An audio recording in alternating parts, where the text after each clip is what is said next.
Hello and welcome back, most illustrious members of the Detail. I'm your host D, also known as MTF Doom, and today there's a new card game on the block, and it is taking YouTube by storm. Let's get into it.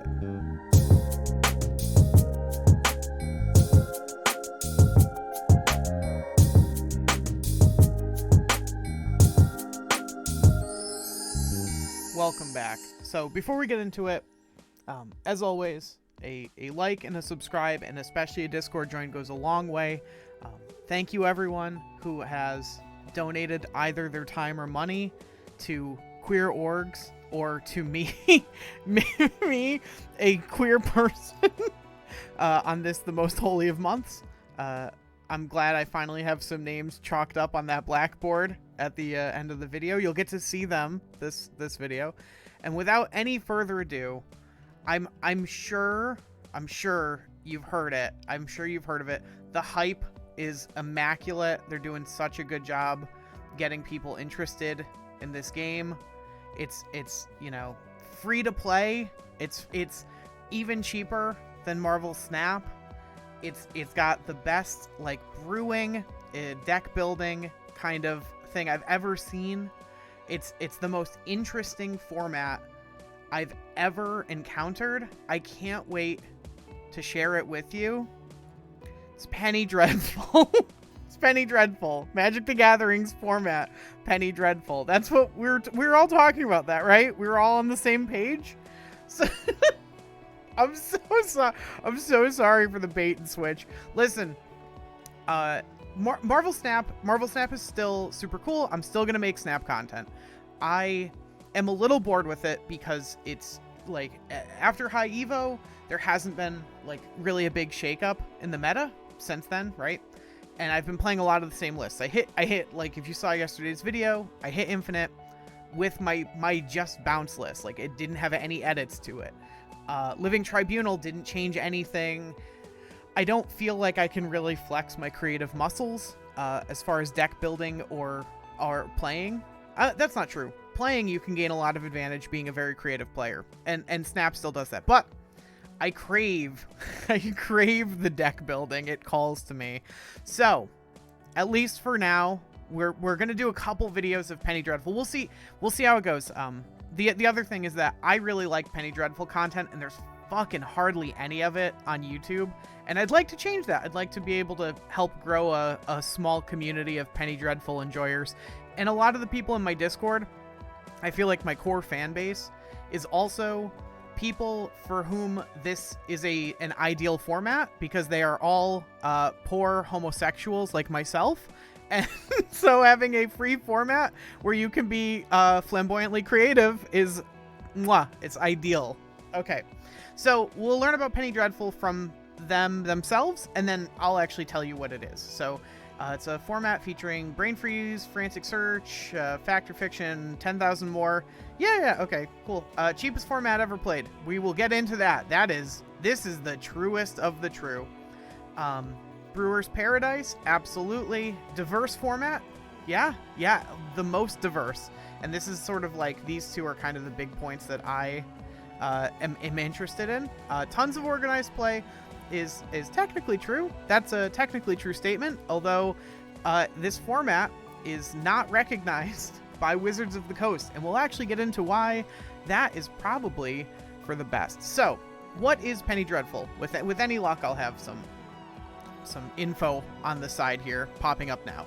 But functionally, it's a sort of normal 60 card format. It's not Commander. If you're familiar with Magic, the normal way to play for most formats is 60 cards, 4 of any of the same card, with a 15 card sideboard. And you can only have 4 of the same card between your main and sideboard, right? So if you have 3 in your main deck, you can have 1 in your sideboard. If you don't know what a sideboard is, it is, because Magic has some amount of variance to it, unlike Marvel Snap, which is famously very consistent. Because there's some variance in Magic, What they do is you play a best of 3 format. So you have to actually win 2 out of 3 games to win a match in Magic the Gathering. Again, in most formats.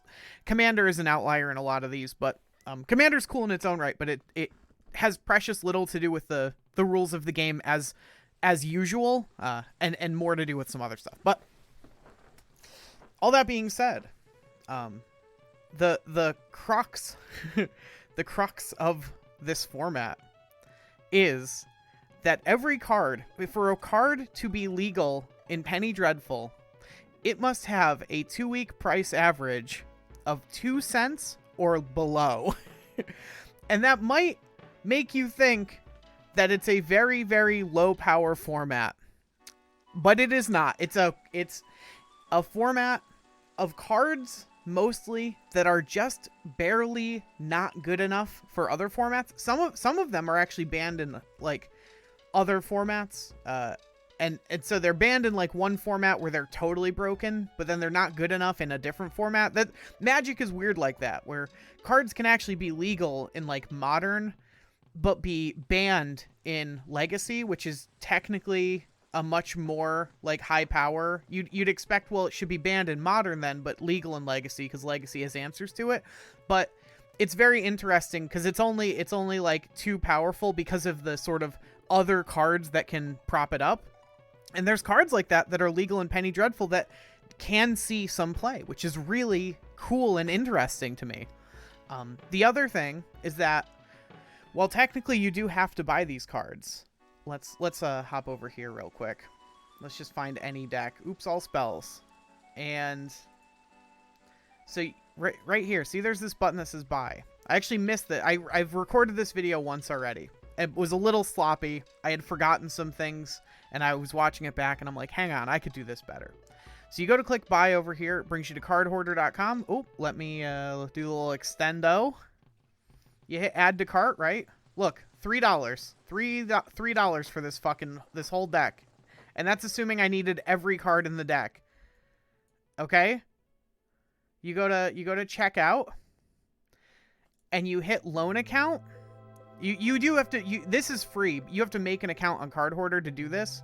They will let you loan out $5 worth of cards. You can actually see I only have $3.50 left because I actually took a loan out of $1.50 for a whole ass deck. Literally 51 cards. I had some of the lands already. So I have a $1.50 deck sitting in my account that I had to not pay for. I didn't have to pay for. And when I return those cards, my loan balance will go back up to $5 and I can loan out some new cards. So for literally the low price of $0, you can play this deck is a competitive deck. This deck, has a bunch of, winning records under it. And that's so fucking cool to me. I really love, you can't change the world via your consumption habits. Oh, let's do the unextendo here. Whoop, whoop, there we go. You cannot change the world via your consumption habits, but I know personally myself, I feel better when I'm not giving money to the villains, right? I know that I'm not changing the world by doing that, but it feels really good to me to not be giving Wizards of the Coast money, to just have it be a secondary market thing. None of these cards are seeing any play. They're literally just sitting in digital archives on someone's account forever because they'll never see any play other than this format. And that's so cool, giving new life to these cards, not having to give money to Wizards of the Coast, because I don't have to open packs to play this format. If you don't know, Wizards of the Coast, who makes Magic, has made some pretty fucking questionable decisions recently, both about the state of the game, as well as Dungeons and Dragons, as well as having actually called the fucking Pinkertons in on someone who they accidentally sent the wrong product to. And they're just fucking, they're mustache twirling oil baron villains at this point. I don't know why they're doing this shit, but it's not great. So I'm happy to not give them my money is what I'm getting at. I understand that it's not changing the world to do so, but if you like me are like that, then fucking just bonus points. So how are they able to do this, right? Well, an important thing is that digitally, there is no cost to just storing cards, right? So like in addition, when you play Paper Magic, you need 4 copies of a card for a deck, right? But you might really want like 8 or 12 copies because you might have multiple decks that you want to play that card in, and you might not want to fish it out of one deck to unsleeve it and then sleeve it into the other deck. It's all kind of a pain in the ass. In addition, there's a cost to storing all that, right? You need binders or just like a fucking warehouse, right? If you're a huge shop, you just need a warehouse to store all these cards. But digitally, you only ever need 4 copies. You can put those 4 copies of that card in every single deck you build, and you'll still only need the 4, right? But you're going to keep opening them. So there's lots of cards where suddenly there's hundreds and hundreds of copies. Someone, you know, could just have them sitting in their digital warehouse, never needing more than 4 copies, never losing them due to like water damage or whatever, their dog fucking chewing on them. And like, what happens to them? Well, they fucking get played in Penny Dreadful. Get hype. So that's it. I go to pennydreadfulmagic.com and you can find right here, metagame. Just click decks. If you're brand new, if you've never built a deck before in Magic, you can find these little stars. This means that someone put up like a 4-1 or a 5-0 result. So you can find lists that you can sort by record. You can just find lists that have put up good results, and you can start there. You could just start playing Kaya and the Kayettes. Yeah, there's Planeswalkers in this format. You didn't expect, like, this is a 4-mana Planeswalker. This card is really good. It does not have a home anywhere else. And that's so fucking cool to me, isn't it? Right? Like, I know I'm like fangirling a little bit, but I really love this format. I was so glad when I mentioned this on Discord and a bunch of people were like, actually, I play Penny Dreadful. Like, I don't know that I don't know anyone else who does, but I do play. I'm like, that's you. Oh, my fucking community is so cool. This, I cannot stress enough how much I love this, how easy it is. So to get into it, it's super easy, right? You literally, like, right here, if you're like just getting into Magic, great way to do it. You could literally just find it. But say you yourself wanted to build a deck, how would you go about it? Because there's no time frame, right? Modern, you go, okay, well, I look for cards from sets that are from here onward. Standard, you're like, I only look for the last 2 or I think 3 years worth of cards. How would you go about building a deck out of cards that cost 2 cents? So how would you figure that out? Well, hang on, hard cut. Scryfall, baby. Scryfall.com. You go to advanced search. This is the only way I've found to do it. You go legal, Penny Dreadful. And then you say, like, you know, well, there's all kinds of other, right? What color do you want to build a blue-white deck? Do you want to, you know, I know Clips is already on the fucking prowl building a blue-white deck. What kind of stuff do you want? You know, do you want a sacrifice deck? I hope I spelled that right. That would be embarrassing, right? So you have, oh my God, look at all this. Look at all these things that say sacrifice. That's probably a little broad, but you get the idea. It's not, I'll give you this. It's not the easiest, like, you know, it doesn't work the way that the human brain works, right? In terms of like understanding a discrete list and being able to pull items out of it, but it isn't impossible. And as you play more, you get a better and better sense of what is and isn't legal. And a lot of stuff will stay legal through multiple formats. Another really cool thing is that it will self-ban. There's like, as cards become too popular, they'll spike to being like 5 cents, and then like, oh no, it's not legal anymore. It spiked up to 5 cents. You can't play it in Penny Dreadful for 3 months until it rotates back in because no one else fucking plays it anywhere else. That's it. Thank you so much. I'm sorry. I might even catch some gameplay footage to play in the background at points in this video. Maybe I know I think I've said there's no gameplay here, but maybe I might change that in editing.